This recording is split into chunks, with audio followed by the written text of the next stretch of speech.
WCW time, right? Please. No. Oh, we're going back. Nitro. This is where we're reviewing WCW Thunder, right? No. Okay. No, we're watching TNA. We're watching TNA actually. Oh, TNA. God, I watch wish. TNA. TNA Nitro, January, what, 10th, 2000? 2000. Yep. Wow. We're still stuck in the time loop. We brought a couple people back. We got Joe here. Finally. I've been here the whole time. Yeah. I was waiting for you guys. Emerald and Jay got lost in the time rift. I don't know where the fuck they went. They might have went back to 06. And then we got Taina. You know, it's her first time. You know, like we found her. I'm just thankful. Here. I'm thankful to be in a pre 9/11 world. What do you mean? Oh, what's that? Pre. Yeah, it's pre 9/11. I don't get it. What's 9/11? Tell me about it.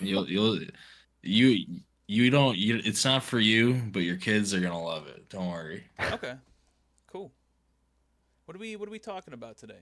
What are we talking about? We're watching WCW 2000 on January 10th, and the first segment is on you, Ty. I'll kill you. Me? Yeah. Okay, I could do that. We're in Buffalo, guys. We're in the Marine Midland Arena. We have a little Thunder recap, even though we just said we're not talking about, Thunder. What is it on Thursday? I think they're moving the dates. It's now Wednesday Night Thunder. You guys care, right? Arn Anderson was kidnapped last week, and we went crazy. And so what did they do? They did that whole storyline in another episode that half the people here did not watch. They poured coffee all over Arn. They made him humble. They ripped his shirt. They twisted his nipples. They hit him with a bat. That was really mean. Like, why would they do that to, Arn? So, in the little recap, they're like, David Flair is heartbroken. But in reality, all they did was just watch them, and they laughed about it. So, I was like, okay. David Flair is tweaking. He's just tweaking. And they're like, oh, David loves Arn. No, he doesn't. You guys never said that on the episode. Terry Funk is in the ring. He's pissed. And David Flair's out there too. And Jeff Jarrett confronts them and gets crowbarred and choked out for an extreme amount of time. They didn't show it in the recap, but the entire time the nWo and Terry Funk are cutting a promo, Jeff Jarrett's getting choked out and you keep hearing going, ah, ah, ah. And he's just dying. And they're like, all right, we'll switch him over, but we got to have a match, Terry. Kevin Nash challenges him for the commissioner's job at Sold Out. Sold Out? Yeah, the pay-per-view. This weekend. It's a very stupid name for a pay-per-view, I think. Because Sold Out. They're just manifesting. Yeah. They're manifesting what's going to happen. They set up, also on the main event of Thunder, was Bret Hart versus Terry Funk in a non-title street fight. And so you've got this old, decrepit man that is concussed to hell and Terry Funk, and they're just fighting each other, and they're hitting each other with fucking wheelbarrows, chairs, garbage cans, and you're thinking, wow, they're having a great match. But no, nWo shows up and makes things bad. And then you got Arn Anderson in the back, who's not dead anymore, and he's putting on a ref outfit. He's like, David, this is mid-match. David, I'm going to get out there and ref. And David goes, no. He, ha, ha, ha, I'm the Joker. I'll ref. And so he puts on the ref jacket, and Arn goes, okay, cool. I'm going to put my shoes on. And then David Flair locks him in the locker. Oh, no. My God. And then David goes out there and hits Terry with the freaking crowbar. No. Oh my God. Flair is turning on them. Jesus. Is my he? God. I don't know. We don't know because David Flair, they don't talk about this ever. And then fucking Kevin Nash powerbombs him off the stage, and the show's over. Thunder ended like that. They killed David Flair on Thunder. I wonder what he's going to be doing tonight. So, a bunch of nonsense, for real. This is what Thunder's all about. There's a whole other thing I could be talking about with this show, but I'm not going to get into it. There's too much to talk about. Go watch the episode. January 6th, guys. Don't go watch it. January 6th. January 6th, guys. David Flair really is an agent of chaos. So Terry Funk is here, and he's got his boys, his strapping young lads. You got Larry Zbyszko, Emerald's favorite guy in the whole world. And then you got Paul Orndorff, his corpse. He's there, somehow. All tanned up, white hair, t-shirt, pants. Everybody on this show in Nitro has t-shirt pants. Doesn't matter. And then Arn Anderson with his Jeffrey Dahmer glasses comes out. And we're here. And Mike Tenay yells, he beefed up the troops. Yeah, they just came off the set of Wild Hogs 3 and they're ready to go fucking crazy. Yeah, I'm hogging my shit. Terry Funk does look like he just came off that set. I'm not going to lie. And we're Terry in Buffalo. Funk usually looks like he's off the set. And they mentioned that we're in the home of the losers, as they'll say it multiple times, because we're hot off the Music City Miracle. The Titans ruined the Buffalo Bills season and ruined them again and again. Drew Bledsoe doesn't show up for another 2 years. To ruin them again, because the Bills are an isle of misery. Doug Flutie is hurt and old, I think, right? Yeah. And so we got tag team title match. Kinda, maybe, to start off the show. And Perry Saturn and Asia are coming out. And Asia's all chained up. And we don't know why Asia's coming out with them, because they've been beating the shit out of this woman for like 2 episodes straight and hating Asia. But now she's got chains on, and she's coming out to the ring with Dean Malenko and Perry. The Revolution. And somehow Shane Douglas snuck his way past everybody and got on the commentary booth. I don't know how he did it. And you got the filthy. Sorry, Billy Kidman. I know you hate it. It's not the filthy animals. It doesn't matter. No, it doesn't matter. Filthy animals are here with Billy Kidman and Conan, and the broken knee surgeryed out of his brain, unmasked Rey Mysterio. Mind you, guys, this guy is actually dead. They said on commentary that he had a knee surgery and he's broken. Can you guys tell from the way he walks? I could tell because he was wearing 6-inch pumps, which was insane. He's broken. Stop asking. They start this fight, and it's not a bad match at first, because it's just 2 teams fighting, and like they're just brawling, and it's not like bad, but like this is like one of 2 actual matches that happened tonight. Kinda, because this is a tag team title match without the tag team champions. Oh, there they are. Hey, David Flair's coming down to the ring. They already rang the bell like a minute and a half ago, but now the tag team champs, David Barr, are here. And the commentary booth, Shane Douglas tries to talk and breaks the mic within a minute. Within a couple seconds, actually. And now they can't talk, and you can barely hear Shane Douglas or Mike Tenay at this point.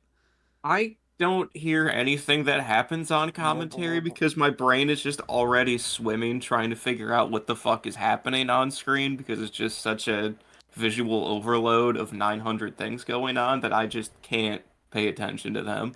True, and now you have 6 people in the ring swinging and slugging each other as they finally announce that this is a Falls Count Anywhere match. Okay, cool. And they both, David and Crowbar, just get killed immediately when they get in there. They get powerbombed out of their fucking socks. They're dead. Daphne starts fucking screaming at Ray with the crowbar in her hand. Fucking Perry Saturn tries to powerbomb Kidman, but you can't powerbomb Kidman. What was he thinking? Must be his first day on the job. And it's overwhelming to watch. This is all just action. What am I supposed to get out of this? Assaulting the senses. Yeah, like, they're showing stuff that's not important. Like, they're yelling about cool moves that are happening, but it's in the background, and I can't see because Crowbar's in the way, kneeing, like, somebody else. It's usually just an up close of Daphne shrieking, and then you see people flying around in like the back corner. At that point, Flair and Crow are now bringing in the pipe and crowbar. They're smashing it, and then they lose it. Sweet. Great tag team, guys. And then Perry says, fuck this match. Dean, fuck this match. We're going to kill Rey Mysterio. We don't care about the tag team championships. So they just go off and start beating up Rey and just throwing him around. And then Shane Douglas like, oh, I got to save him. Or like he got excited about it. And then he just starts beating up Rey too. They're all like just beating the shit out of Rey. They throw him up on a fucking table. And Perry's just like in the rafters. And then dives off the rafters, goes through the table, kills Rey, who's not a part of the match. Then Perry's going, ah, my ribs, ah. It's like a 20-foot jump, and this table does not shatter in the way it was supposed to, so Rey Mysterio was probably actually dead. And the paramedics are just coming out. Immediately. They knew. And fucking Dean Malenko, he's just standing there going, huh? What do I do? Huh? Perry's dying. And then David Flair dives at Dean, bounces off him, and just kind of like falls on top of Perry. I don't think he meant to do that. And Charles is there and gets the pin. Shane Douglas is just staring at this. It's happening 3 feet in front of him, and it's a no DQ match, so he could just like kick David Flair in the head and stop this. But no, he just looks at it and is like, what? No! They don't. That's how the tag team champions retain. They didn't care. And Perry didn't do a move that got, like, he hurt himself more than fucking anybody else in the match. Awesome. Great way to end the match. Dave Barr continuing their proud streak of just being given the wins for things they didn't do. Always. Because they, in the, like, 7 tag team matches they had last week, this is what always happened. And so we do, like, a little commentary thing for a little bit, but I'm not going to talk about that yet. I got to talk about Rey Mysterio getting stretchered out, and he's on the fucking... He got stretched? He's on the ambulance as the soul of Eddie Guerrero from the year 2006 is entering Rey Mysterio's body, and he's convulsing like crazy. And he's going, Eddie, Eddie. And Conan goes, that's enough. And to the paramedic, and gets in the van and pushes the guys out, and they leave together. Him, Conan, are going to exorcise this demon from his body, but I don't think it's going to work. They have to surgically remove those 6-inch pumps from short little Rey Mysterio Jr. And so we got another Thunder recap about Stevie Ray's turn on the fucking Harlem Heat. Why? Which I thought happened on Nitro like 4 times. So all right. What happened on Thunder is that Booker was mad about that. And he goes, Stevie, I don't care what you did to me on Nitro. I love you. You're my brother. But you gotta like Midnight. And he's like, I don't like Midnight. Stop making me like Midnight. And so they have this dog shit match. But first, Stevie Ray's gotta talk shit or gotta like ask for this match. Terry Funk was like helping somebody out. I think he was helping Arn out. And he's rubbing his feet. And Arn's like dying. And Stevie's like, hey, Terry, I got something I got to say to you. I want my match. And Terry doesn't know that Stevie was supposed to be here, according to reports, and goes, what are you doing here, man? Get out of here. And Stevie, in his response, goes, all right. And that was a backstage promo on Thunder. And so it sets up this match of Stevie Ray versus Midnight. And if Stevie wins, it's just Booker and Stevie. But if Midnight wins, it's a trio. I love it. Is that good? I love it. Is that good TV? I love it. I didn't even know that was what was at stake. I also didn't. And so somehow Stevie Ray wins. I think it was Stevie Ray. I could even check to see it because I don't even remember. I watched that twice. I don't remember who wins because it doesn't matter because immediately they're all here in the middle of the ring. And before they can even hug, he's got a slapjack out and starts whipping them both in the back of the head. Midnight won. So Midnight won a 5-minute match between these guys. So 5 minutes, yeah. And most of it was Stevie Ray hitting a power slam and then staring at the camera and then hitting a move and then staring at the camera. It was terrible. So that's the build for tonight. We got to figure out why Stevie Ray would turn on Booker, even though he did that on Nitro when we watched it and talked about it. And then we got DDP, and he's mad at Buff because there's rumors of Buff sleeping around with Kimberly that were not acknowledged on the Nitro that we watched. And I don't even remember them talking about it on Thunder. Nope. They just kind of brawl, and we got to figure out what is going on. So Terry's got an interesting stipulation for the night. I don't even know if they talked about the stipulation yet. I have it written down, so I think they talked about it here. So they said that they get 5 minutes in the ring to talk it out and hash it out. And if they go over that 5 minutes, they have to spend 5 big ones. $5,000. $5,000, dude. Whoa. That's like $10,000 today. If they fight before the 5 minutes, they get fined. And I have 50 grand written down. I thought they said 5,000 as 5 big ones. I was like, what? Maybe it was 15 big ones. I can't remember. They get which. fined Either way, some amount of money if they fight before the 5-minute clock It was expires. 50,000. Taina came in from the ether with a text message that said 50 big ones.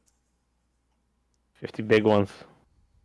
Do not fucking fact check me. I am the king of Nitro. I know everything that happens on this show. I'm sorry, dude. It was so much nonsense starting off this fucking show. I feel like I'm out of breath.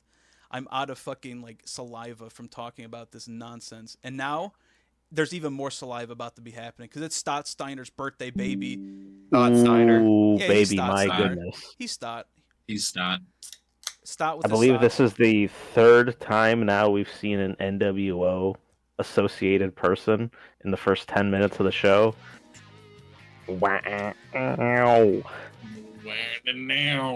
Scotty gets out of the limo, gets handed balloons by the rest of the Rude crew, Nash, Double J, and Brett. He gets some black and gold balloons because it's his 21st birthday. Oh my god, he's finally a man. So they got him a little treat, but Scott already had it. Was all the ladies. I counted 1, 2, 3, 4, 5, 6, 7 ladies of the night for Scotty for his 21st birthday. So he's like unintelligible. I don't know what Scott says, but he says something, and I'm assuming he's enjoying his time, at least for the moment. And then we cut immediately to the ring. I think they don't hang on anything. They don't let you sit with one piece of information before they assault your senses and go to the next segment. No, because maybe we saw these women of the night for maybe a minute. It was kind of hard to count them up too, because some of them coming out of the limo toward the end kind of looked a little similar. Maybe they got the same wardrobe from the same place. I'm not sure, but I'm pretty sure it was 7. He's got 7 ladies on his hands tonight. Well, then we see them again. Ray gets taken to the ambulance now, and then we get the women again. Then it goes to the ring. Yep.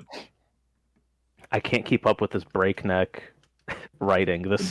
It's strange that we needed the Scott Steiner promo for the birthday in between the Rey Mysterio getting transported into an ambulance. Like that probably happened immediately, right? Like that's what makes the most sense. But we had a tiny pause there in between for some reason, just to show Scott Steiner and his side quests with the women of the night.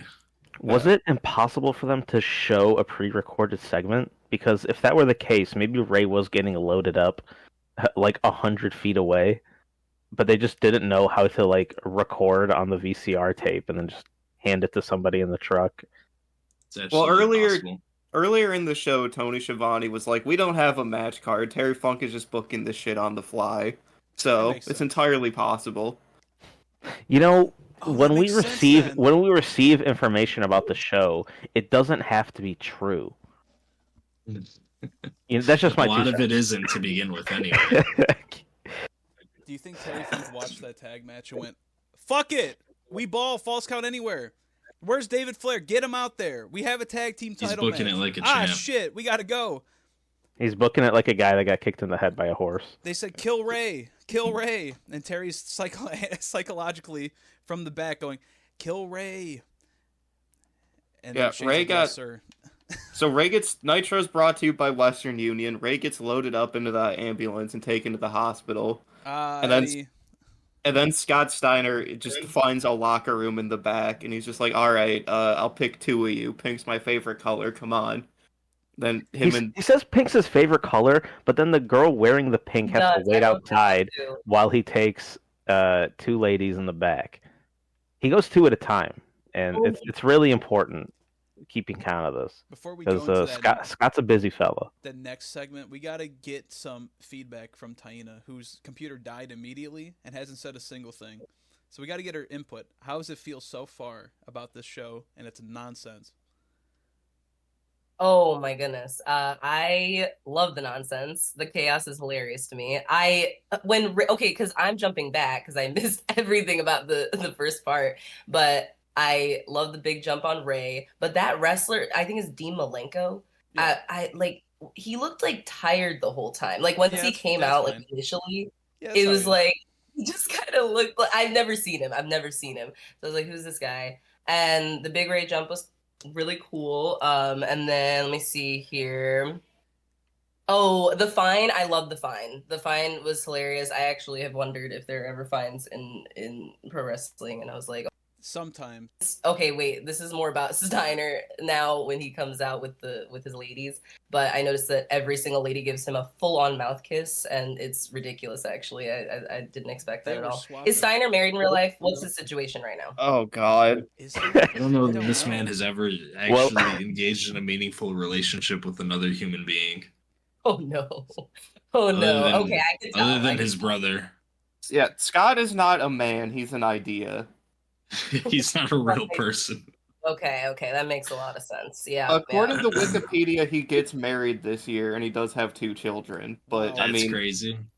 Listen, he's a wrestler. Marriage is a loose concept. True. Yeah, I figured. Yep. Oh man. Okay. You can't lock down the big bad booty daddy.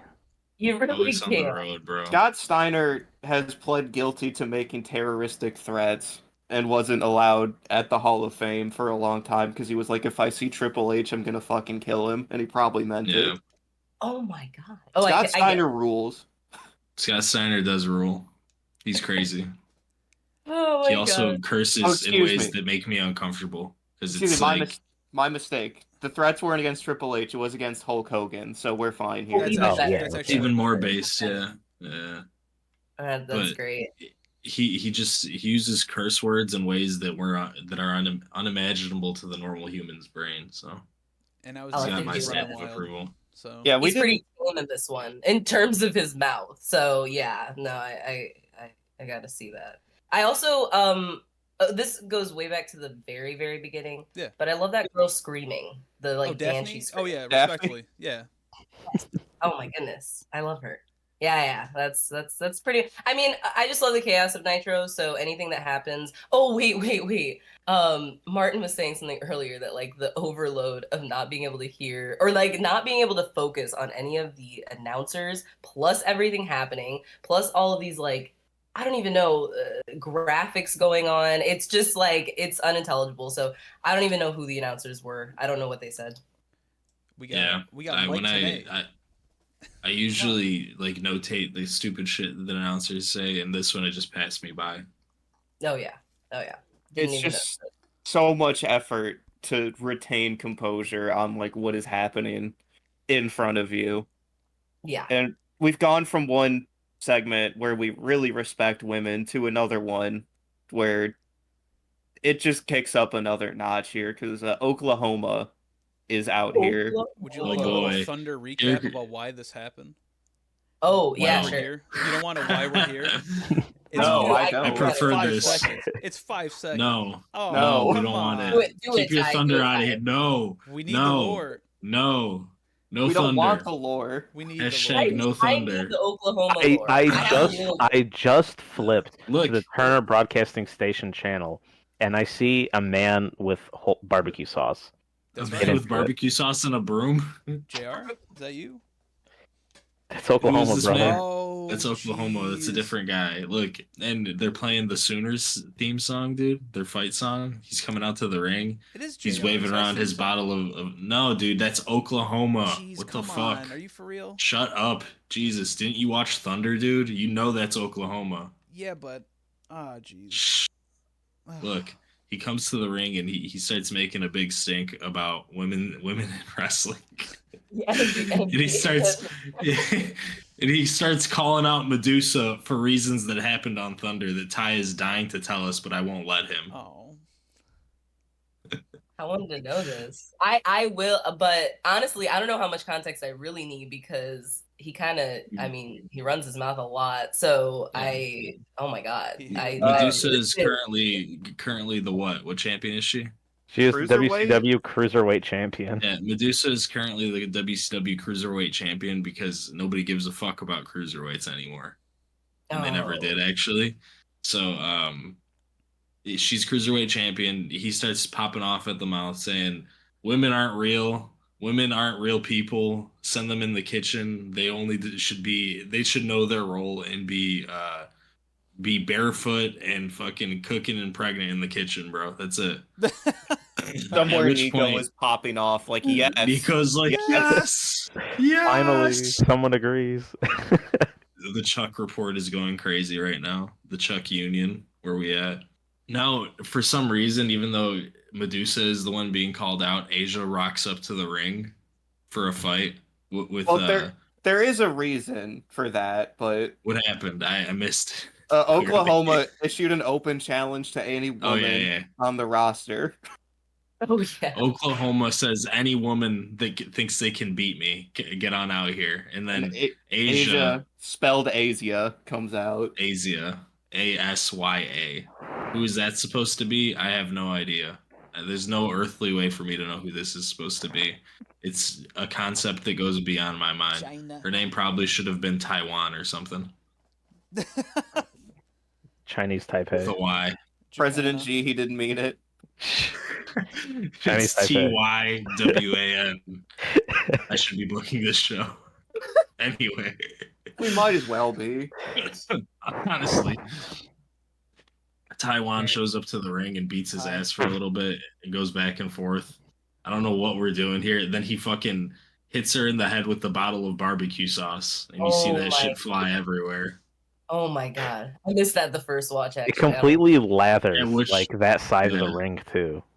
Like it looks like the bottle exploded, but like I couldn't that wasn't like a glass bottle, was it? It didn't look like it. Oh god. It looked like a glass bottle. Yeah. At which point now Medusa shows up with a completely different look than she was rocking on Thunder, but I wouldn't know that because nobody cares about Thunder. She had an American flag on. She changed really bad because of what happened. Yeah, we're not talking about this. This look is awful. She looks putrid. She looks like if you made. No. She looks like like in Twin Peaks: The Return when Laura Dern had like the pink wig on, which is not a good look. It's not a good look. There's maybe 5 people that watch WCW and even less that watch Twin Peaks. But that constitutes like 60% of our listener base. Hi, Alex. Exactly. Yeah. He fucking takes the broom and just whacks her over the head with the broom and then steals the cruiserweight title and leaves. Which I gotta say, we know Oklahoma's not a cruiserweight. This man is huge. He big. Maybe in height because he left the belt in the ring and he kept having to hop back up on the apron to get it. He's short. Oh my god, that was that was a lot. He did have to hop. Hold on, because wait, because Medusa's outfit had that feathery bolero. That was really, I liked that a lot, and she flipped it up like a bird. To me, the outfit is fine. It's the wig that really does it in for me. Oh, it's you could have gotten a way better wig for this. I see. It's just the blue fuck ass bob is crazy. Getting that work in the V mask. There she is. Oh my! Medusa in the V mask. Oh my god! Getting that work in the 6-inch heels is good for her. The strength, the power. Maybe she does deserve the cruiserweight championship. But she doesn't get in any work. She just tries to come in and gets kicked in the ribs. She gets kicked in the ribs and then stands up off the floor in the heels. Destroyed by Oklahoma. Then he beats her up again. I just got to respect his palsy. Yeah, he's recovered. He got the stem cell treatment. I know another guy that needs stem cell treatment. Who? But we can't find him. Where is Scott Steiner? Where's he at? Where is Scott Steiner? Oh, where is Scott Steiner? Well, Kevin Nash starts looking for him in the back because they need to do their probably 5th oh my gosh, I keep saying NWO entrance. Let me see. Yeah. He looks in what I assume is a bathroom, but maybe it's like a broom closet. I'm not really sure. Why do they always search for people in the bathroom? I know. Is Bret Hart with him, or am I getting crossed up with Thunder because Ty fried my receptors? I'm pretty sure Bret is there. I think he's there. He doesn't really say anything, but Kevin peeks in. There's a line of women outside of the bathroom, and they're just waiting for their turn. And then Kevin's like, "We gotta go," and just walks away. Kevin does the peek into the women's restroom, and then Bret Hart also does the peek into the women's restroom, but he goes deeper. He goes all the way in, and then stays there for a second, and then comes back out. Brett. He's just making sure. Brett need to make Brett sure. a dog? I didn't know That's our goat. He is. So in context to the listener, I showed Pete all of Nitro and Thunder and the next Nitro that we're currently reviewing all in one session. So all of it is just bled into his brain as the same show. Yeah. You know. I basically have a menagerie of ideas and segments in my brain right now, and I can't discern which of them are real. I think you've just become Vince Russo at this point. I want to concoct Pete as the new Vince Russo so he could write, outlive us all. I could write you the next episode of Nitro without watching it. Listen, Tyler J. last name, you will be imprisoned for your crimes. Fair enough. I watched all of this in one go, and I had to peel my brain back together after I did it. I can't imagine. I watched most of this show twice because I got in about halfway through Ty showing Citizen Caning this to Pete, and then I watched it again the next day. Hold on, what do you mean Citizen Caning this? Explain. I'm rosebudding him, dude. You're just absorbing it, dude. He meant Clockwork Orange, is what he meant. Yeah, that's exactly what he meant. I wanted to goad it out of him. I don't enjoy things that have come out before 2013, and this shit ass show. Editor Ty, throw up a sled in the V mask. There it is. I didn't see Commander Shepard here. I couldn't pay attention. Wow, fuck the show. This show sucks ass. What do you mean? Show sucks ass. I'm preparing. I watched A Clockwork Orange with my dad. I've also seen Deadpool, I think 2 with my dad, and I also made my dad watch Evangelion. So we'll get the My Dad review cast coming up soon. I got one for you guys. So where are they on the tier list? Hold on. Before the tier list, I got a movie. So my parents don't go to the movie theater. My dad especially. Could you imagine? Like, these guys know who my dad is. Could you imagine this man going out and going to sit his ass down and watch a movie? And so the last movie I saw, it's a perfectly fine cinema experience. I took him to see Sausage Party. I didn't know. I didn't know. He doesn't like going to movies. I didn't know the ending scene. That was the last movie he went to. Oh my god! Why did you do that? I didn't know. I thought it was gonna be a little raunchy. Mr. Last name. A little raunchy, a little crazy, and I was like, raunchy. "Oh, it's a nightmare, absolute nightmare." It's okay. And then, you know what? I did take him to another movie, The Iron Claw. Oh, why? What a back-to-back Sausage Party to Iron Claw, dude. It's been years. Mr. Last Name should beat your ass. Honestly, it's a theoretical back-to-back. Jesus. It's like, wow, my son fucking hates me. We gotta get that tier list now. Bard's dad and my dad meet up and have a tier list. What movies have we gone to our sons with? Absolutely fucking cursed. Yeah, when we do the Ava review cast, because Ty's computer finally explodes again, I'll get my dad on it. Don't worry. Broad strokes, did he enjoy Ava? He did. Actually, most of it, he also thought that I was trying to say something about him as a father and compare him to Gendo, and I'd be like, no, that's sir. hard. Yeah, most of his commentary was, man, Gendo fucking sucks, huh? And I was like, yeah, true, fair. He has not seen End of Evangelion. Or the rebuilds, I'm assuming. No, look, I'm not going to show him the first 5 minutes of that movie film. Editor Ty, throw up the one from End of Evangelion in the V mask. Let me see Shinji's hand in the V mask. Yeah. Stuff. All right. Oh my. And speaking of horrific psychic damage, yes, you don't have to listen to me for 45 minutes talk about a honest to God 15-minute promo segment uninterrupted. Because I was when I was talking about this with Ty, we were like 5 minutes in. I'm like, this is still going. And then it keeps going. We're like 10 minutes in, and I'm like, we're 10 minutes in now. We get to 15, and I'm like, everything is indiscernible. Terry Funk doesn't even know what he's talking about. No, yeah, I will bring it up, but there are, I think, several segments where everybody was confused about how long this was going and did not know was supposed to be happening. So, Terry Funk and his army of old people, Arn Anderson, Larry Zbyszko, and Paul Orndorff wander out to the ring Terry's got a cane kind of thing he's been holding the whole show. And everybody the whole show has been like, man, Terry Funk really got the fucking shit kicked out of him on Thunder, but he's just not selling it at all. What a warrior. This guy died, but here he is just walking around like nothing happened. It's fine. Cool.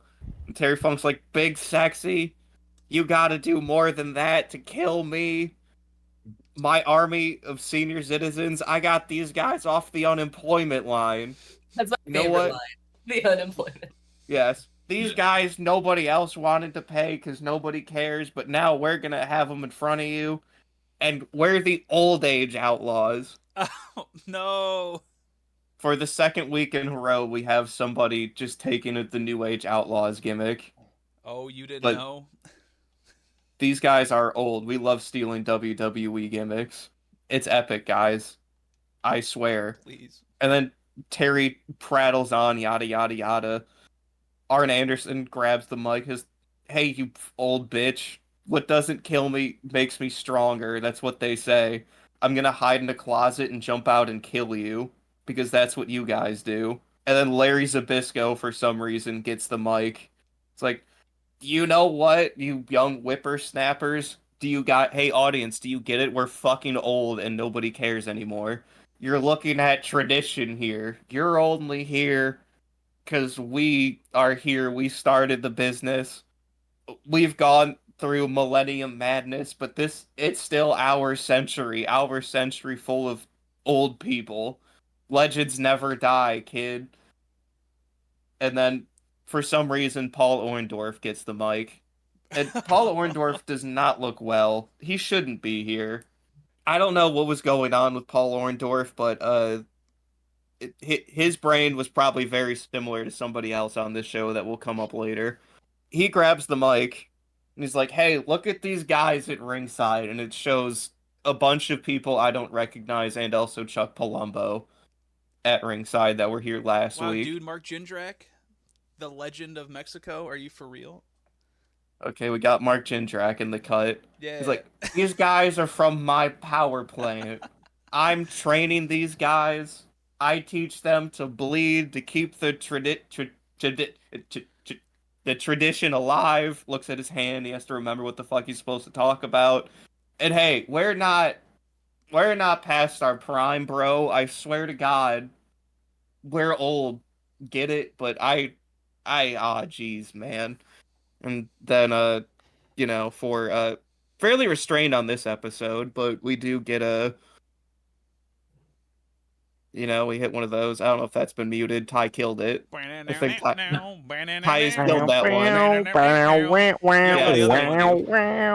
There it is. Brother. Not informed that the other one of these just had like Terry, died. you had to sit there and wait. Yes. Ty, keep that silence in, all of it. Boost it. Keep it going for 45 minutes. Let me die. Like all of his people in the ring. Jeff Jarrett in Titans jersey. Scott Steiner with bitches. Kevin Nash and Bret Hart are on the stage, so assumedly Kevin has been successful in finding him. And Kevin Nash has a Diamondbacks hat on. There's just so many people involved in this segment. It's kind of insane. It's becoming truly incomprehensible. Yeah, this whole stage is full of people, and there's 4 people in the ring, and then 8 at ringside that they keep cutting to. And Kevin Nash, hey, it's good that this show's at 8 because you guys got your early bird dinner in. Ha! Get it? Because you're fucking old as shit. You got audience. These guys are old and shitty. Come on. And then he says, I love Kevin's old jokes. They're great. He's like, I'm going to go buy a suit because I'm going to be the commissioner. And then Kevin Nash says, hey, Terry, nice Target manager outfit, you stupid old fucking bitch. What do you have to say? That was pretty good. Yeah. What do you have to say, you old fuck, you old bitch, you old man? You get it? He's fucking old, guys. Neener. Terry Funk's like, I make the matches here. Jeff, you've got the Triple Threat Theater on Sunday. I'm gonna put you in 3 matches tonight. And I thought I thought they had changed the whole setup, because I swear to God he explained all of this last week. Yes. But he then explains again the entire setup from last week, and I thought I was in a wormhole, or I'd somehow, like, seen the visions from the future, but no. He's like, listen, you got 3 different match types tonight, and you're going to be refed by Chris Benoit. It's going to be great. And Jeff Jarrett now says, I'm going to stretch Larry Zbyszko's ass like it's never been stretched before. Hell yeah, dude. Real line. Fuck He yes. actually says that. That's Larry. not us making something up. Yeah. This is where Terry Funk just seems confused, like more confused than usual, because I've written down, did they really just not have a format, or did Terry Funk forget the whole bit? Because Terry just kind of sits there, like, looking at them for a while, and Kevin, in a really shoehorning, like, hey, Terry, who's the ref? Terry's like, oh yeah, it's Chris Benoit. Doesn't, like, Arn Anderson whisper or something to him here at some Yes, point? Arn Anderson also whispers at some point. I have that in a later thing. Yeah. And so, yeah. But it's like, oh yeah, it's Benoit. Also, Kevin and Brett, you guys, you're gonna fight for the title. We're gonna do it. For how it's like, fuck you, you old man, you stupid fucking fuck. You're old. He's gonna lay down or whatever. You're old and suck and I hate you. Then Terry Funk's like, listen, if you guys don't have a real match, I'm gonna take your belt and you're suspended for a year. No pay. And now, no pay.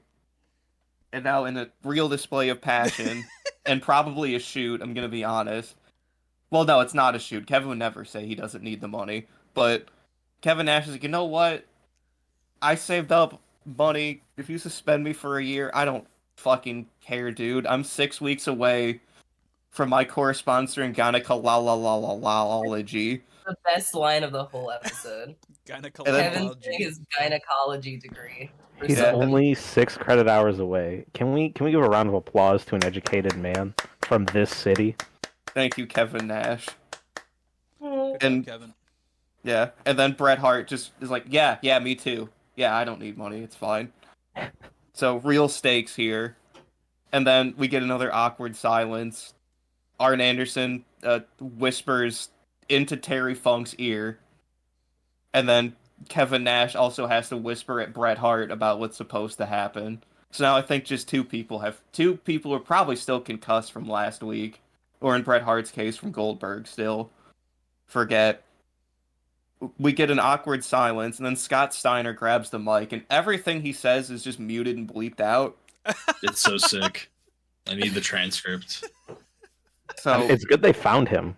He finally wrapped up in the bathroom broom closet or whatever. Oh yeah. Him and his ladies, him and his bitches, yes. and then just bleep out everything. Scott they may as well have played the NWO theme. Yeah, Scott has that post-Sug anger. So I have no idea what he's saying. Post-Sug clarity right now. Absolutely. And then Terry Funk is like, Scott, I'm going to do something your mama should have done a while ago. I'm going to wash out your mouth with soap. Because he's old. All right. Because he's old. And then the segment just ends, finally, after 15 boring minutes. Holy shit. And then we get a backstage, and as most of these backstage things are, the miking is just awful. So you could barely hear what's supposed to happen. And Terry Funk's like, Arn, there's a limo here. Go get it. And Arn's like, yeah, okay, cool. Then he goes to open it, and then just closes, looks like, oh, forget it, and closes the door on the limo without us seeing who's in there. I don't know why. And then after commercial, we find out it's Kimberly Page. What? Which leads into DDP and Buff addressing the allegations in their 5-minute power hour timer. If they fight, they have to pay money. All right. That was such a long, drawn-out segment for no fucking reason. I loved it though. I love the just nonsense. You like it? Come on. I do. And Kevin Nash, like, does his thing. He does his like tongue lash. You just liked Kevin Nash in the segment. Come on, be real. If Kevin Nash is there, I'm there. So I did not mind the segment. And honestly, I was happy for the old men. I was like, you know what? They're coming together against ageism. They're like doing their thing. So I didn't even notice that it was 15 minutes, to be completely honest. That's crazy. At one point, Arn had to whisper in Terry's ear and saying, "Hey, tell him you're gonna lose," and he goes, "You're gonna lose." Yeah. All the whispering. Everyone's whispering to each other. Kevin's whispering into Jeff Jarrett's ear for the comebacks. Everyone's whispering the comebacks. I love it. I will say, listen, the segment was awful, but it is better than a 15-minute Triple H promo in the year any of them. Because at least there's a lot happening. Has he ever had a 15-minute promo? Always. On Raw, at least. 15 minutes of just pure uninterrupted speaking? Yeah. Well, it is interrupted by Triple H going, my nose, sniff. Bring back 2006, you cowards. Yeah, we go from an extremely long promo segment to another promo segment, a timed promo segment that's less long, with DDP and Buff Bagwell discussing who sugged me, how they're gonna beat each other off, and who sugged my wife. And I gotta say, Buff Bagwell is one of the most like clearly like gay men I've ever seen. Oh yeah. It's insane. Like that is not a straight man. Like, what are we doing? I've never seen Buff Bagwell at his peak, I've never really paid attention to that. He's got the stuff. But Buff has the stuff, I guess. Editor Ty, can you pull up American Males at 5 times speed, please? And just please, I need it right now. Oh, there they are. Wow, American Males. DDP shows up like absolutely drunk to this segment too. He looks hammered in the ring and how he speaks. He's looking cool as hell, I gotta say, but he's definitely hammered. They confront each other at this point. They're both in the ring. DDP is just telling him to get away from my wife, bro. My wife doesn't want you, bro. And then Buff is just like, nah, bro, she knows Buff got the stuff. Look, we're just friends. We're just friends, bro. He said he's a good listener. Yeah. Yeah, that's the line. He drops the "I'm a great listener" line. And then at one point we get into the fucking the birthmark incident here. That's what ended it. Yeah. He goes, and all my boys keep saying Buff keeps talking about how cute your girl's birthmark is. What's DDP's wife's name? Kimberly. Kimberly, yeah. Kimberly's birthmark is a huge. It's birthmark gate right now. Kimberly's birthmark, and he's like, and nobody can see that because it's in her special privates, bro. At which point we reach the end of this 5-minute hell, basically, and I'm pretty sure they don't fight each other until after, right? Yeah, that's just a moment after. Yeah. We passed the 5-minute mark. They have a meeting of the minds that is like a Socratic in a way, They have a discussion. Yeah. Yeah, because Buff had to get one out at the end. Totally, yeah. Well, did you guys go ahead, Joe? No, because they nearly came to an understanding, right? Where DDP aggressively at Bagwell was like, so you're saying I'm misunderstanding what everybody's talking about, and Bagwell's like, yeah, yes, and then the timer ends, and then Bagwell is like, because I could have sex with your wife if I wanted to, and then DDP promptly socks him in the mouth. Well, when he brought up the birthmark, Buff Bagwell had his hand in his head, and he's like, ah, shit. Like, come on, dude. You're guilty as charged, dude. Wow. Well, and Buff Bagwell says that he literally is not the only one. Yeah, I know. That's birthmark that everyone on the team has seen his wife's birth. So there's a problem here. Kimberly's going around. The left hand to the jaw was definitely a shoot, brother. There's no way it wasn't. Did you guys get a lot of sexual tension in this promo? Totally. Because I did. Yeah. I mean, DDP is being very. He's giving big Dom energy right now. Oh, and then 1,000%. Buff Bagwell is looking very breedable. Yeah. Respectfully. Buff Bagwell's his little baby girl. DDP puts him in his place by saying that Buff Bagwell has a small penis and that he has sex with men. How does he know? So he says he's seen it. That's right. He says, I've looked at your cock, Buff. It's small. I've seen your cock. This might as well have been a 5-minute kiss timer. Like, honest to God. Oh, that was fun. What was that sign in the crowd that escapes me right now? But it said like Buffalo. It said, it was a riff off of Buff. We're in Buffalo, and then at the end it said Jill's. Yeah. But on the side, it's like it didn't make any sense. The sign made no sense looking at it. The Jill's, I think dude, the lady just wanted to put her name on it. Also, go ahead. The end of this segment, which is just never addressed again, it happens in a flash, so we probably just forgot it. Kimberly just appears on the Tron watching this segment in the back, and DDP's like, gets up and leaves. Yeah, it just doesn't get addressed, I think, the rest of the show. And DDP's like, oh, it's my wife, and then Buff Bagwell just beats him with a baton while yelling, I didn't do it. I didn't do it. I forgot about the baton. I definitely trust a guy that keeps a baton in the back pocket of his bootcut jeans.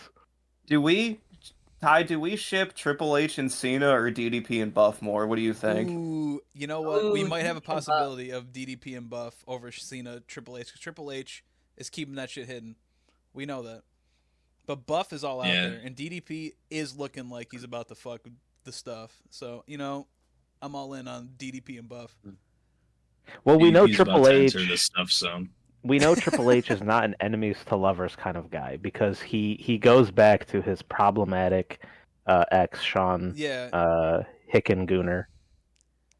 So yeah, they just had the cook-off, where we're at. So they were definitely gooning. Cena was not allowed back there. It should have been Cena and H getting sugged off. We were robbed. By Rob, I think. Oh yeah. Wait. Did you guys catch DDP when he came out and he was getting ready to talk, and he takes the mic out of his back pocket and he flips it around like a gun or something? It's great. You would have to go back and see. He's learning from Mr. Perfect himself. DDP is honestly cool as hell. Is the thing. Oh yeah, DDP is cool. I made this statement while we were watching. In WCW, you can be cool and gay, and that's it. You're either cool or gay, and you can be cool and gay, or uncool and gay. There's like a barometer here. Diagram. Okay, I wasn't aware of this barometer, but I'll pay attention. I'll pay attention on the next. Here's episode. The thing. I also get cool and gay from Kevin Nash, though. That's what I'm saying. Yeah. Most certainly. Definitely. You can be uncool but gay, or cool and gay, or gay but not cool. It's the full scale here. Kevin Nash is cool and gay in multiple ways, though, right? He's cool and gay in that he loves hanging out with his bros, but also the way he was whispering lines into Jeff Jarrett and Bret Hart's ears was like he was like the refined court eunuch. I think what really seals the deal is that like managing the kingdom of the NWO. Throw up Kevin Nash in the Sultan's Palace. Oh, there we go. There it is. For real. It's no way. Put Kevin Nash's face over that one dude from Game of Thrones who had his balls cut off. Oh yeah, what was his name? Sire, we are only 6 credit centuries away from gynecomology. What? That's what he said. That's what the court. That's what the refined court eunuch Kevin Nash said. Check out our court eunuch Kevin Nash merch on Redbubble.com. Where's our artist at? Oh, they quit. Sick. Great. It's right next to the I Quebec anal shirt. So true. Oh my goodness. What are we talking about next? What's next? Sorry, here? I'm up next. Right now? Oh yeah. So we have a promo in the back or whatever, a cutaway. And Brett and Kevin are getting ready for their fight. They, resent that they have to fight each other, but very, very quickly they turn on each other because Brett's I'm not gonna throw myself down. Brett's honorable, bro. Yeah, no, I know. Brett Brett knows who he is. Like, he knows he's the best. So he starts just saying the facts, and then Kevin gets really annoyed at that and turns on him immediately and is like, I'm gonna become, or he asks them like, oh, how many times have you been world champion? And Kevin has only been champion 3 times, and Brett has been champion 7 times. So immediately he's outnumbered. And then at the end, Kevin is like, I'm going to become the 4-time world champion tonight. So he's ready to fight Brett and basically betray their brotherhood. I'm sorry we had to put you on the first episode where your boyfriends have to fight and not kiss. Well, you know what? Honestly, don't be sorry, because yeah, exactly. Like, they're fighting, so it's basically kissing. So I'm happy. Yeah, you're right. Yeah. But I was surprised. I was like, whoa, this is a development. I was actually very surprised that this was happening. I was pumped, though, for it to happen. And I cannot wait until we talk about it later because, and now we're like 50 minutes into the show, and we got our second match of the night. Let's go. Woo-hoo, who is it? Oh, yeah. So Chris Benoit enters as referee because he's the referee. Welcome back. Then Jeff Jarrett, he has a wheelbarrow full of like trash cans and metal stuff.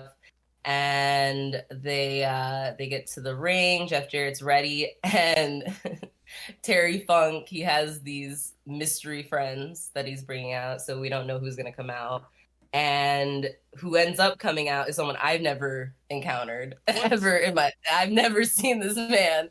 But George the Animal Steel comes out, and I say here looking real rough, but honestly that's unfair. This was before I watched the entire thing because I'm like, you know what? No, he's got it still. He's got it. The thing is George the Animal Steel has always looked that way. You can look at pictures of him when he was young, and he looks exactly the same. George the Animal Steel is also 63 years old at the time of this match. God, oh my God, that's insane. So he still got it. He does. So he walks out behind the old age order? Yeah, and he's got what I assume is a signature green tongue because I think the announcers mention it. Yep. Yeah, which, does he paint it? How? Does he eat candy before he comes out? Like, what does he do? That's a George Steele secret for us not to find out.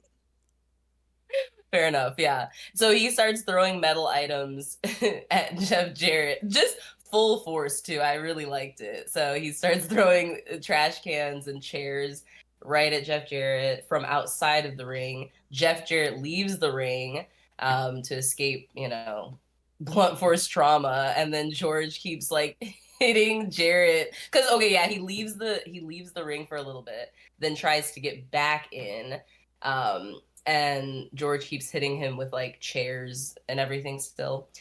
And then they fight. I don't really remember a lot of the actual fight, but I remember because Jeff Jarrett finally got into the ring after being pushed out by George Steele a bunch of times with a metal chair, and they're fighting. They don't. Honestly, there weren't really any specific moves that were memorable enough for me to remember. So, but the only thing, there weren't any memorable moves at the beginning, at least. But George does something to Jarrett and then starts eating the turnbuckle. So the old age order though starts cheating in this match, and basically Arn Anderson enters the ring, and what's the move he does? He executes Jeff Jarrett per Joe. Yep. Yeah, exactly. What is the move called? With the Glock. A spine buster. Spine buster, because it hurts your spine. Yep, he does a spine buster on Jarrett, and Jarrett's flat on his back. Chris Benoit drags an out of commission George, because I guess George got hit at some point. Jeff hit him with the guitar. Bree woo hit him with the guitar again. Yes, the guitar. Oh my God, yes. Jarrett hits George over the head with the guitar, and then that's when the spine buster happens. And Chris Benoit drags George, since he's out of it. He drags him over to Jarrett and does a quick 3 count. So Chris Benoit is helping them out, and George wins, which I was very happy. I was very happy for him. I was rooting for him. So yeah, that was our next match. The of the first of three against Jeff Jarrett in a bunkhouse brawl that he's been trying so hard to train for, and gets dunked on in a minute. Awesome. Yes, Good job, yes. Jeff. You did it, Jeff. A 63-year-old man beats him, and it's pretty impressive. Chris Benoit was in the fast count. People. Well, if it was Larry, he would have stretched his ass like it's never been stretched before, but he couldn't do it to George. He's too strong. He's got the old man strength of legend. He's got an unstretchable ass. True. His ass has already been stretched to the maximum anyway. You can't stretch him anymore. The tensile strength of George the Animal Steel's ass. Listener, let us know in the comments which host has the most stretchable ass. Thank you. It's me. I wondered if George the Animal Steel was like an inspiration to the Trash Man that Danny DeVito does in It's Always Sunny. It just very much reminded me of that. But yeah, then we basically get a backstage segment where I guess, Kevin is prepping for his fight now separately. So Brett's not in the room, and Jarrett comes around basically betraying Brett, and he's trying to conspire to throw Brett out during his match with his and Steiner's help. And they want to get rid of Brett, and Kevin just says that he's been running his mouth. But Kevin's just jealous because Brett is better than him, and that is a lot for me to say. So yeah, wow. Kevin's wrong here. That's crazy. It's just the immediate flip of Jarrett's like, yeah, if you win, we'll just throw Brett out. It's fine. You're good, dog. Don't worry. It's because fundamentally at this period of time, it doesn't matter who's in the NWO because everybody's in the NWO. Basically. God. But they don't realize that Brett... Okay, well, I guess Kevin is kind of... I don't know if he actually is the leader, but he's basically the leader. Is it Brett? Okay, I was like, it should be Brett. Yeah. It should be Brett. So yeah, that's what's happening backstage right now, though. But if Kevin Nash becomes the commissioner of the WCW, then wouldn't Kevin take the reins? Yes. Wow. Oh, it's gonna get messy. We have a lot of implications from tonight's main event. I can't wait for Sold Out. Ooh-wee. Who will be selling out? I know Scott Steiner got his soul sudged out of him. I'm getting a phone call from like cameraman Joe. He's in the back. He's trying to find Scott Steiner? I'm getting live reports right now. Scott Steiner has just went through hose or bitches numbers 3 and 4. No way. See, he started the night with 2 hoes. They poured champagne a little bit on him, and they took him back, and he got to town. And then he came out, obviously, to make fun of the old age outlaws. But he got back to business back there. The next lady in line was the lady in pink, and then someone else. Because Scott's like, oh yeah, I love pink, and then makes her wait until he's ready for the next. And then she comes out. Scott got busy. He's already entertaining bitches number 5 and 6, and he's feeling a little drained. He's feeling a little tired, and then they like pour champagne on his head, and he wakes up. It energizes him. The Sudge energy. This is how you get the fella up and ready. Right. See, that's how he gets back in there. Now he's busy again for the Sudge. And now we have to go back to the Harlem Heat, as if we didn't already figure out what happened. And this shit is so out of place. He's back.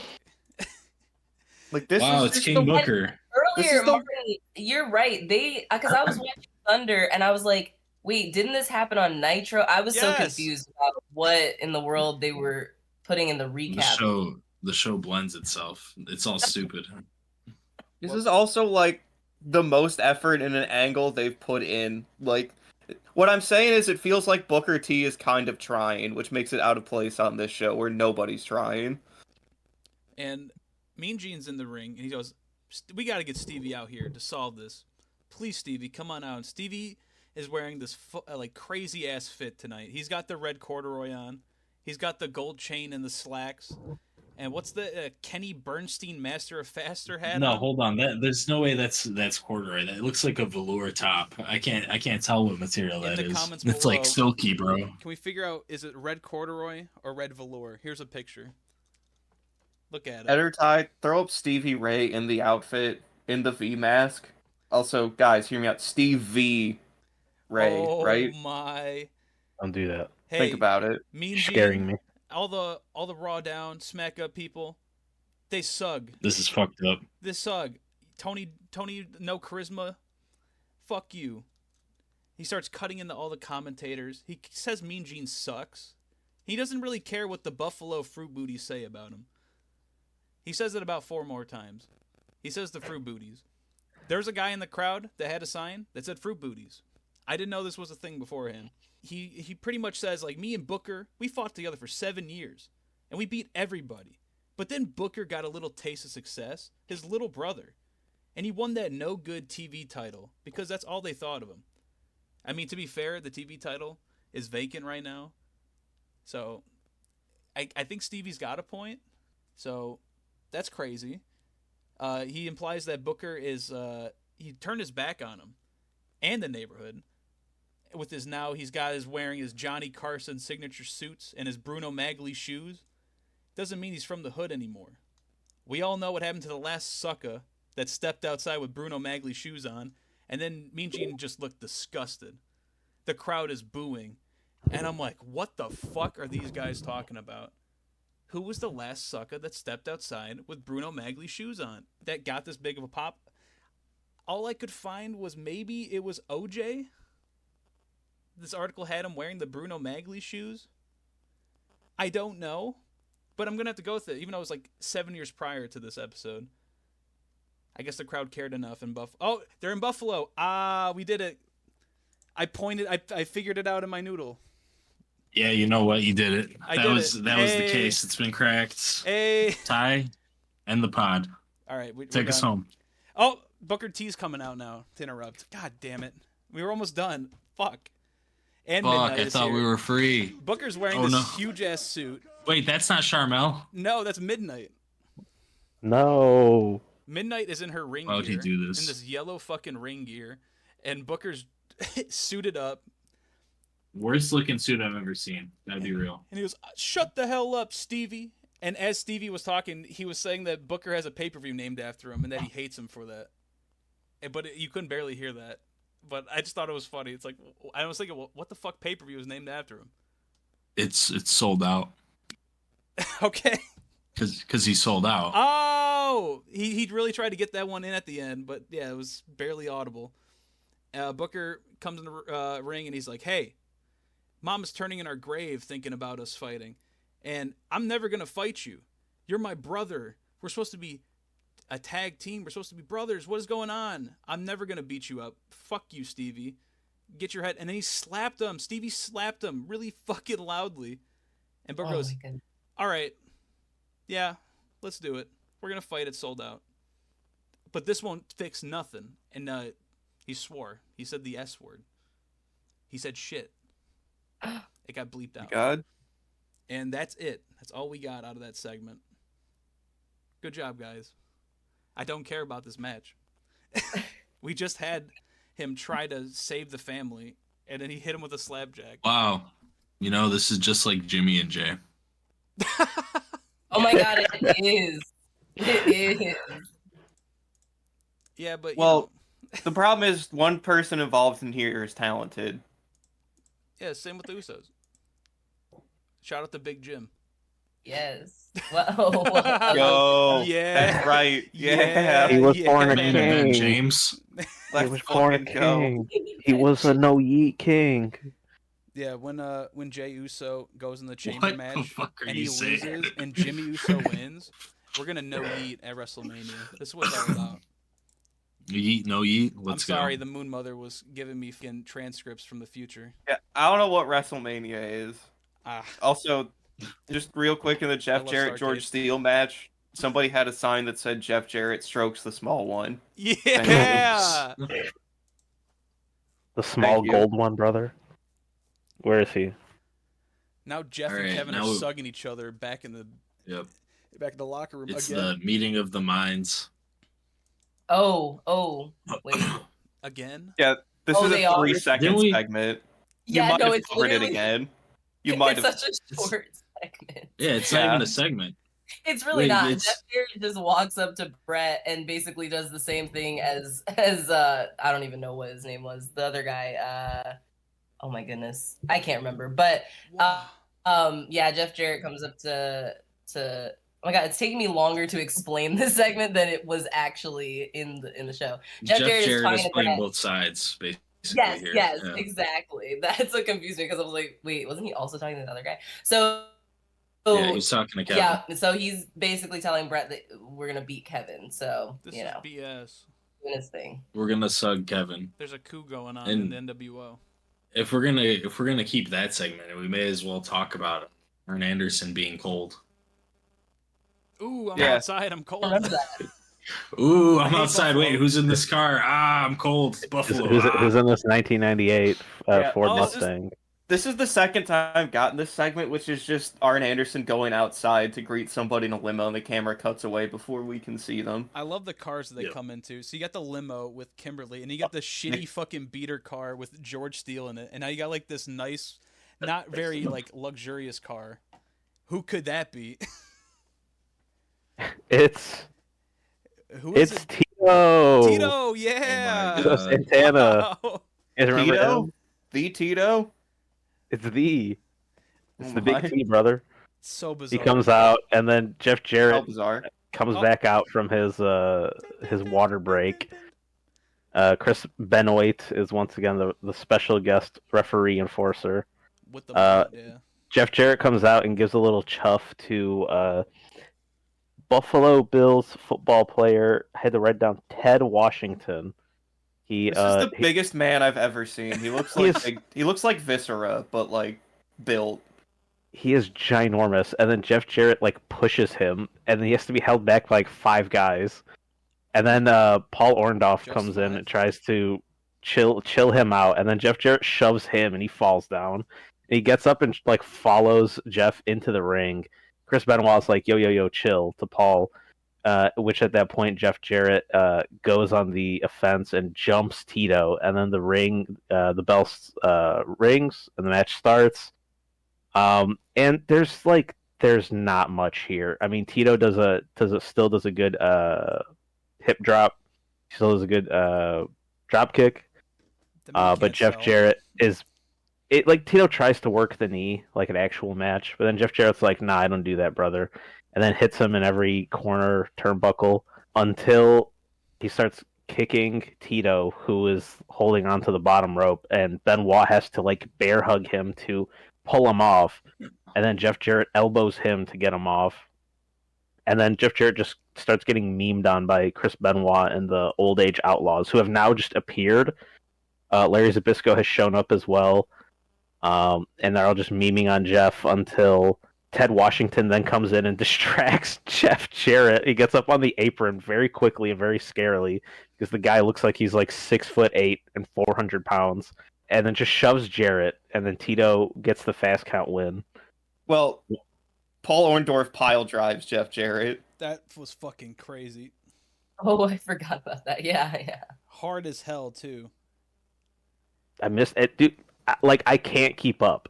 I should have been aware that even happened. I just You're the fine. show the senses are being assaulted. Yeah. But it's fine. Jeff Jarrett is dead and got pile driven, and he has to work one more match tonight in the next 20 minutes. Hey Joe, do you want to know what Cage Match is telling me here? That was actually a specialty match. It was a Was dungeon it? match. That was a dungeon match. Allegedly. I don't know if they ever announced it or made any note of that, but it says in Cage Match, non-titled dungeon match. What is a dungeon match? Don't know. Can you give me the stipulations of a dungeon It match? don't say anything. Gotta get stretched.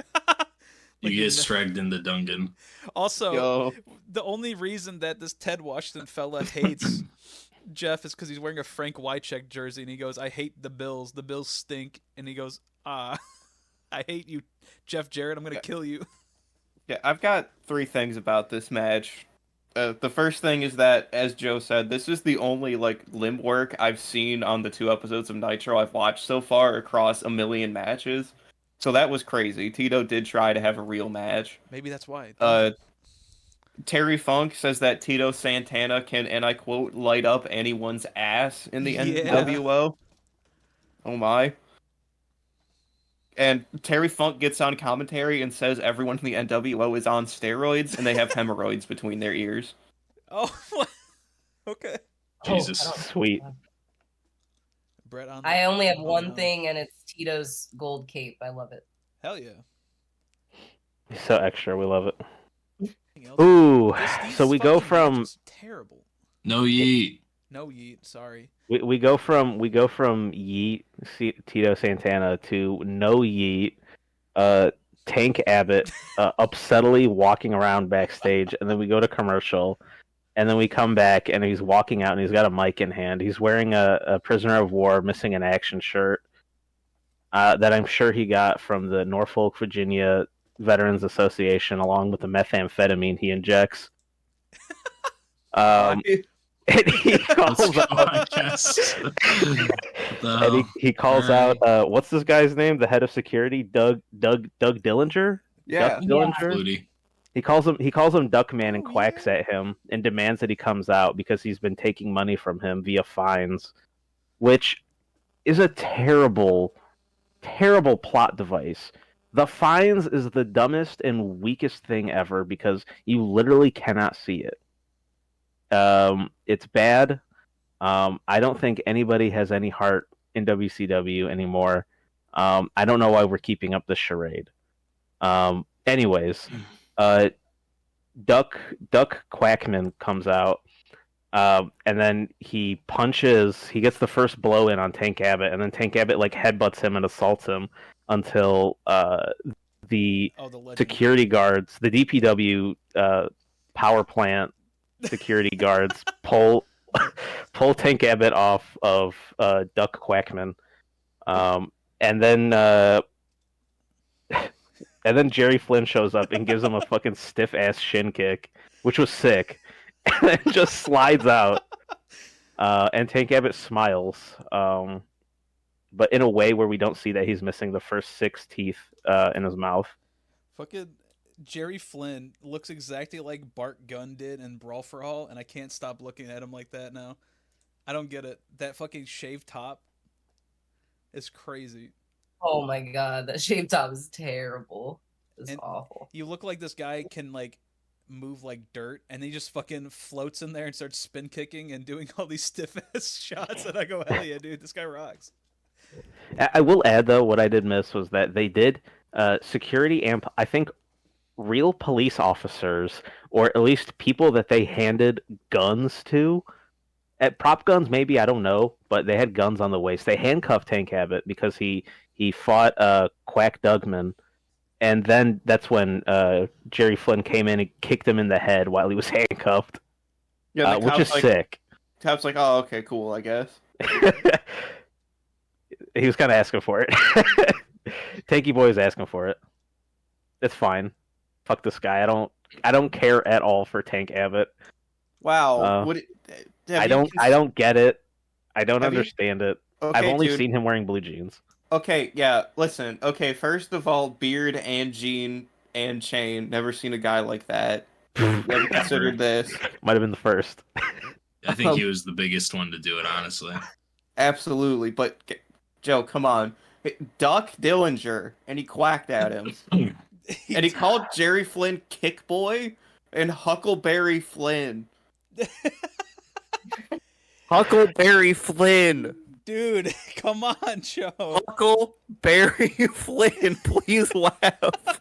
I want whatever opiates he's receiving from the Veterans Association. I got some disgusting news about this guy. You ready for this? One? No, Tank Abbott, Martin. I need the one-on-one with Martin right now. So this is apparently Tank Abbott was brought in to feud with Goldberg, but Goldberg got injured. So Vince Russo, on his last day, this is today, by the way. Bye, Vince.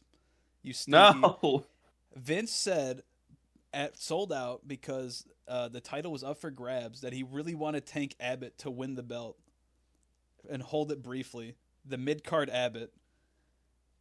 The scenario would not take place. Listen, yeah. You know why he's going to win the belt? Why? Huckleberry Flynn. No, they should have done it. Okay. That would have been funny. Okay.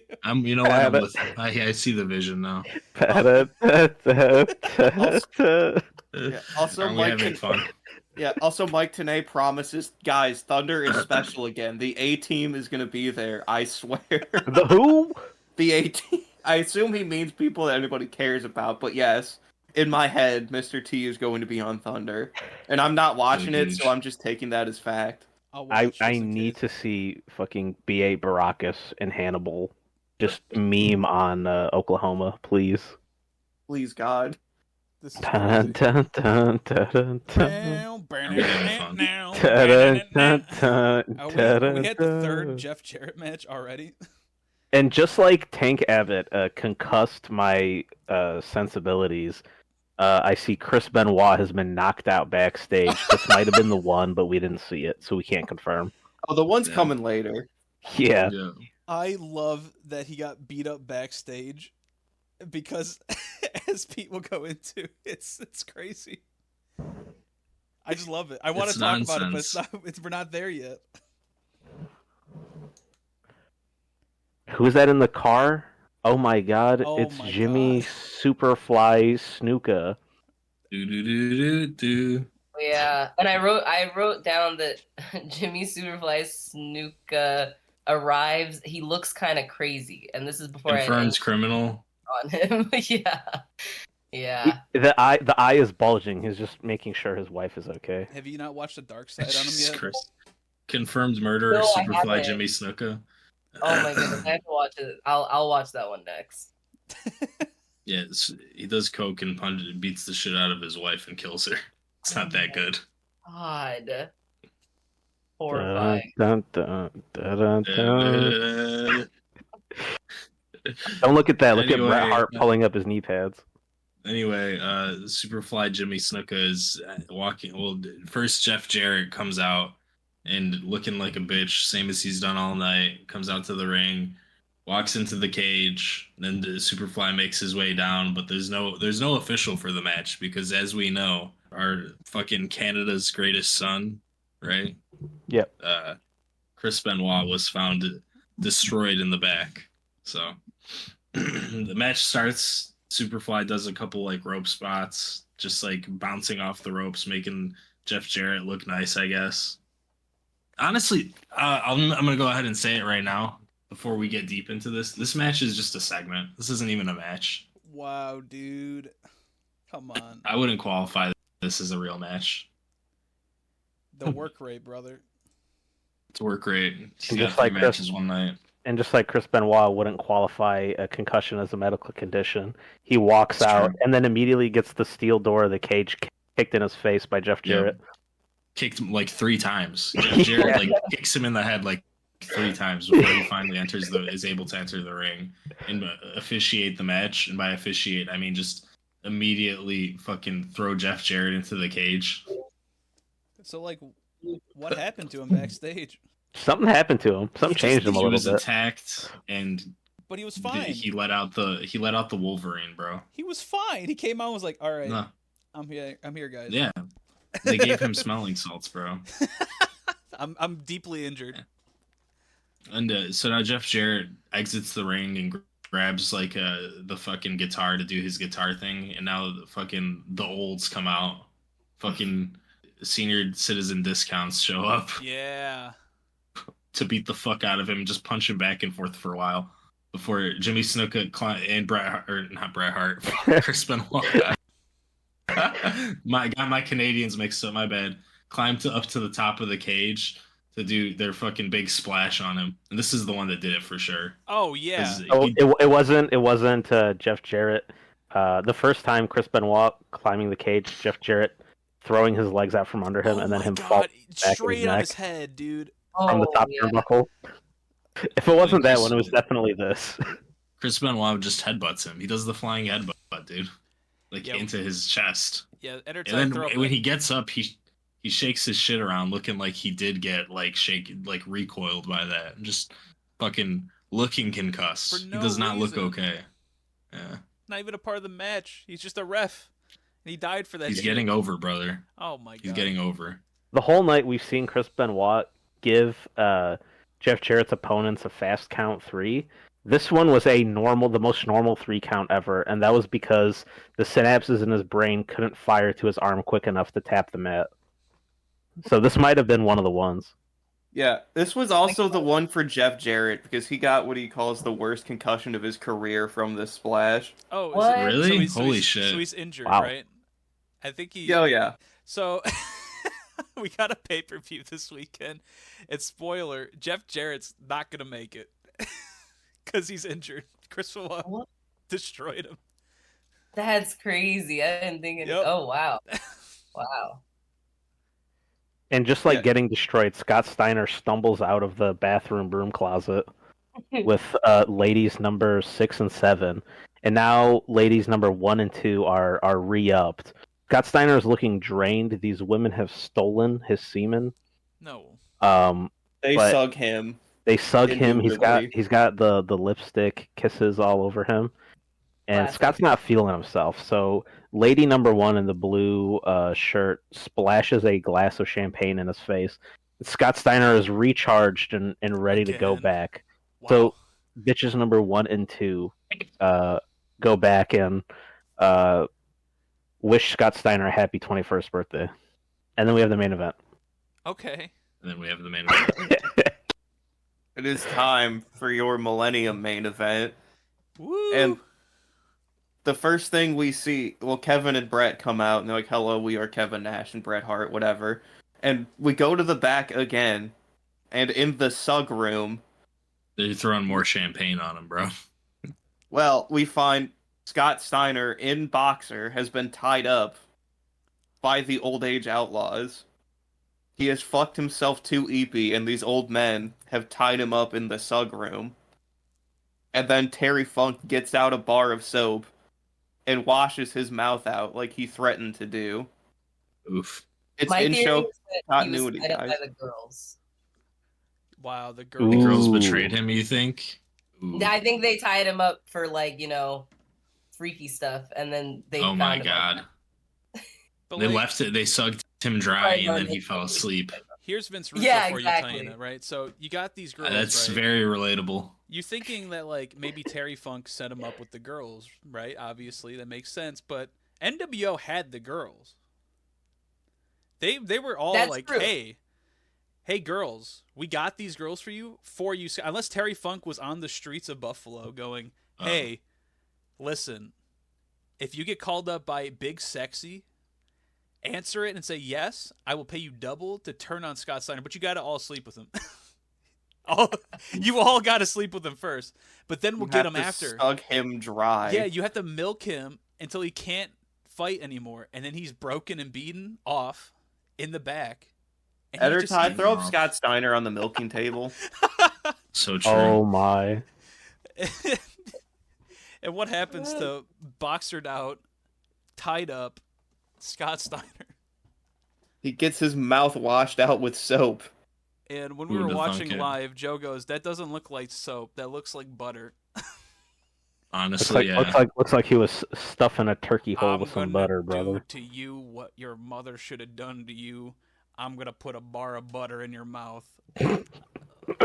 I'm a butter you up, Scotty. Steiner. He fucking smushed that into his mouth. That soap somehow was so fucking creamy. It's disgusting. There's no way. Scott loves the cream, brother. That's the brain fluid that came out of Benoit's head. And Stuka and Jarrett. They collected it and made it into a bar for him. Nice. So now we get a match. An actual wrestling match, sort of. Oh. For a while, it's fucking crazy. Yeah. So first, Brett and Kevin start come on, dude, we don't really need to do this, and they start fighting. Do the circle, whatever. Kevin beats Brett in the corner. Brett beats Kevin in the corner. Yeah, whatever. Bret Hart starts working the knee. So for the second match, we now have some legitimate limb work. This is crazy. Somebody's actually wrestling trying. On my wrestling show. It's fucked up. I hated it. Bret Hart has cut off tank top and black denim jean shorts with sneakers and tube socks. Okay. So I was saying this to Joe and Ty, but like this is definitely where John Cena got the whole flow. This is where it started. Yeah, it's a fucked look. Why did Hart steal John Cena's flow? This is a fucked up look. Bret Hart needs to start rapping. It'd be sick as hell. I think he can do it. Yeah, Oh so my they gosh, I never considered that. It wasn't even a possibility before. It wasn't. My world has been open. Now I can imagine Bret Hart rapping with Salt and Pepper, like from that picture I sent you guys. Ooh, Yeah. that'd be good. Yeah, that'd be great. And then with Just Randy a man Savage, living his dreams. Randy Savage, a diss track on Hulk Hogan. Yeah, that'd be sick. Yeah, let's go. Okay, let's book it. For real. Honestly. All right, so yada yada. Okay, yeah. So they just beat each other for a bit. Oh. Bret Hart just keeps working Kevin Nash's ankle and knee repeatedly. Yeah. Kevin Nash is retaliating by. Seems like he's working the chest and head of Bret Hart, which is a bold thing to do for a man that is still concussed from Goldberg, and I think gets concussed again in this match. So yeah, Bret stumbling around, Kevin Nash is limping. Bret hits the leg sweep and then hits Kevin with the I Sudge Him, which I think is supposed to be some kind of like torso headbutt or something.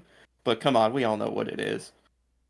And then Kevin just punches Bret Hart right in the dick, right in front of the ref. But it's chill, I guess. He's like, oh man, that's cool. Bret Hart works the wiener so much this match, it's insane. Yeah, he works the wiener like he's working like that shit, bro. Yeah, like Ric Flair cronked Umaga's wiener. Yeah, and Scott got his wiener sudged. Lots of wiener on this show. Back to back. Yeah, Bret Hart then retaliates with his own punch Kevin in the P-Norts right in front of the ref. Still fine. They both die. Some quick covers. This is an actual match, but I don't feel like talking about it. That's fine, yada yada yada. Kevin, they fight for a while. Again, it is an actual match. It's like okay to pretty good because it's a Bret Hart match, but it's not what the people are here for. So at a certain point, Kevin Nash rolls out and grabs a chair. And even though dick kicking is fine, this is the point where Lil Nate is like, "Hey man, come on, you can't use that. I'd have to DQ you. Come on, man. Wow." And then Arn Anderson, fresh off of his Foot Locker shift again, runs out in the ref shirt. Hey, wait a minute. Then just hits Kevin Nash in the back with a pipe. And he's like, I'm the ref now. And Lil Nate goes, all right, man, whatever. Cool. So we now have the ref gone from this match as one participant. Bret Hart then grabs his own chair and is just staring Arn down because he's outside the ring. I'm going to get you. Come on, Arn. I'm going to hit you with this chair. But then Psycho, and I will remind you, 2 weeks ago, was run over by a monster truck, but he ducked in his car or whatever, so it's fine. Just has neck ligament damage. And now has no neck brace on. Psycho Sid runs in from behind, hits a really bad big boot, and then Bret... so it's supposed to kick the chair, and then that momentum pushes the chair into Bret Hart's head. But it's so bad that Bret just gets mildly touched with the foot and then just has to slam himself in the head with the chair. And he falls over. And now the cage comes down from the top of the ceiling.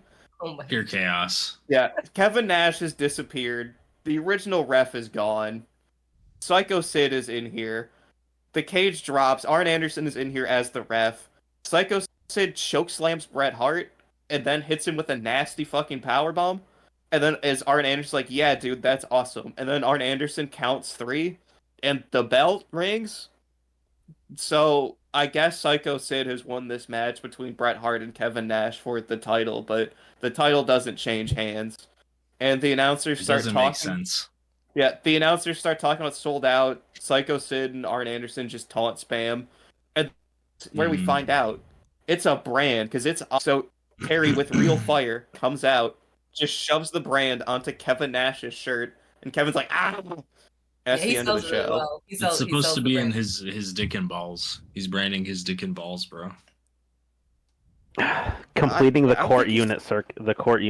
Absolutely. Yeah, I don't think he's selling. This was legitimately on fire. So no, he's selling. Yeah. He's selling. So yeah, there's your show. Your Kevin Nash versus Bret Hart main event. I like this one. No time. Well, not the ending though. I hated that Sid. I don't know who Sid Vicious is. I know he's famous. I know you're gonna make me have an aneurysm. Well, I'll learn who he is, but I don't like him. No, it's not about Sid. It's about the fact that you said you liked this match. Because it was first of all, it's actually really brutal at the beginning. So I was invested because he's literally working Kevin's legs or knees. Like I don't know, Brett's just really going after his knees. So I was really invested. And it's two of my favorites. I was waiting for Kevin Nash's hair to fall down the entire time. It did not happen, but it was really fun. I they're my two favorites. How am I not gonna like this? The Kevin Nash come out, she go crazy. Kevin Nash come out, she go crazy. Oh yeah. It's for me. It's just pure chaos, right? Like there's no rhyme or reason for anything happening here. It's just bullshit thrown at a wall. I forgot about the Sid Vicious Bret Hart title feud until he ran out because they hadn't talked about it on the show. They spent most of their time recapping DDP and Buff or Harlem Heat. Isn't this Bret Hart's last match in WCW? This is unfortunately it might be Bret Hart's final match in WCW and the last match for 10 years. What? Wait. Yes. Yeah, I'm serious. Is this Bret one of your Hart was not meant for lies? WCW. No, this is real. This is real. Okay, are you kidding me? Because I thought I didn't. When we were watching, I didn't have the heart to tell you. No. Yeah, so Bret Hart. Yeah, you're never gonna see Bret Hart wrestle on WCW again. In Bret Hart on WCW, right? He got kicked in the head by Goldberg, and that was in December. For whatever reason, he kept going for like a couple matches in January, and then just said, "Yeah, he's not gonna drop the title, brother." He does not drop the title. The belt goes vacant, and the pay-per-view is this Sunday. We have a broken Bret Hart who is now dropped the title because he's injured, and we have Jeff Jarrett who is injured and drops the belt, and now we have no U.S. or heavyweight champion going into the pay-per-view. Oh my god! I'm legitimately I thought he would even make an appearance at Sold Out. Now, nope. Well, okay, I guess I still have Kevin, but what? Yeah, I'm furious. So this is the end of his career. Vince Russo left. This was his final show. The guy who booked for a long time, had this crazy idea about all this bullshit, gone. So I don't know what's gonna happen. We got a new fresh face. We got old Kevin Sullivan back, and he's got an idea for who's gonna win the belt. Because it's vacant. We have no champions, essentially. Wow. Entertide just posted the cage match list of Bret Hart's matches. Why the fuck was Bret Hart versus Ric Flair at a house show? Yeah, you know. The whole bit is that Ric Flair got fired or whatever. Why the fuck is it whatever? You got to figure it out at the house show. They'll tell you. But confirmed matches. So we have a pay-per-view. Who's going to buy the pay-per-view? Nobody, essentially, because it's got a 0.26 buy rate. Oh my god. I'm trying to look and see if there's any matches that are confirmed for the fans watching at home of WCW. Booker T versus Stevie Ray. Yeah, Booker and Stevie. Are Buff and DDP fighting? In a last man standing match. Yeah. Okay. Buff and DDP are not fighting, they're kissing. Yeah. Medusa and Oklahoma is on Medusa this versus show. Oklahoma in a cruiserweight title Jesus. match. Yes. Sweet. Tank Abbott versus Jerry Flynn. Oklahoma? Yep. Kevin Nash versus Terry Funk for the commissionership. That's right. That's what I'm so excited for. Oh, I'm pumped. I'm buying the pay-per-view. If I were in 2000, I would be buying the pay-per-view for that. Oh. Here's the matches that they didn't $60 all day. And I'm buying a pay-per-view for a Kevin Nash match. It's just such a fucked up thing to say. I love it so much. I want a live reaction from the crew. We got Kidman apparently got put in a triple threat theater match or whatever. So he has to fight 3 times, Billy Kidman. Oh, did they just replace fucking Jarrett with Kidman? Yes. So now he's got to fight Dean Malenko in a dungeon match. He's got to fight The Wall in a cage match. What is the dungeon match again? The Wall. And he's got to fight Perry Saturn in a bunkhouse brawl false count anywhere match. Okay, look, the ones with how is Perry Saturn still alive for this? Kidman versus Malenko and Saturn is probably fine, and Billy Kidman versus The Wall in a cage match, I am there. And so then we got a triple threat match. Apparently David Flair and Crowbar hate each other now, because David Flair versus Crowbar versus Vampiro. And then we also got the Mama Lukes. You're making up names at this point. The Mama Lukes, Big Vito Crowbar? and Johnny the Bull versus the Harris brothers for nothing, no reason, no gimmick. On the Thunder after this, Norman Smiley loses his hardcore title to Brian Knobbs. Yes, the Nasty Boy. Oh, dude. The Nasty Boy is the champ, and they have a fatal 4-way match with Fit Finley, Meng, and Norman Smiley for the hardcore title. Hi, Finley. I am there. I am sitting and present. The Wall in a cage match, absolutely. This is their shuffling main event. Here's for the title, the vacant title with special guest ref Arn Anderson, Chris Benoit versus Sid Vicious for the heavyweight title. Wow, I am set. This is it. In Cincinnati. Are you going to be there? Apparently 14,000 people showed up. That's crazy. Yeah. You're going to be there for Kevin Nash? Yeah, if Kevin Nash flips the hair, absolutely. I'm gonna put a fucking Costco rotisserie chicken in the hood of your car. I am checking my local listings. Wowie. We are there. And 2000 gets fucked up. This is just the start. Vince Russo will be back, you know. We'll be back together. Bret Hart's dead. You know. Jeff Jarrett will be back. These matches are so... Bret Hart went out so terribly because... Bret Hart. No contest in April. House show victory over Ric Flair in June. DQ victory. You're looking at it wrong. You're not a Euro brother. Oh. Those were January 7th, January 8th, January 8th. These are all January? Oh, I didn't get that either. I thought it was April. I thought it was the April. Euros. Jesus Christ, this is even Most worse. of the people that use this website are German. Yeah. Oh. Yep. Cage Match is a German website. Yeah. Or Bret Hart. January 4th, no contest. January 6th, house show victory. January 7th, DQ retain. January 8th, DQ retain. January 9th, DQ retain. January 10th, obviously this show, no contest. Amazing. And then Bret versus Vince 10 years later. In Mania. They did him dirty. He goes out like that and then is completely overshadowed by his niece's career, am I right? That's what I'm saying.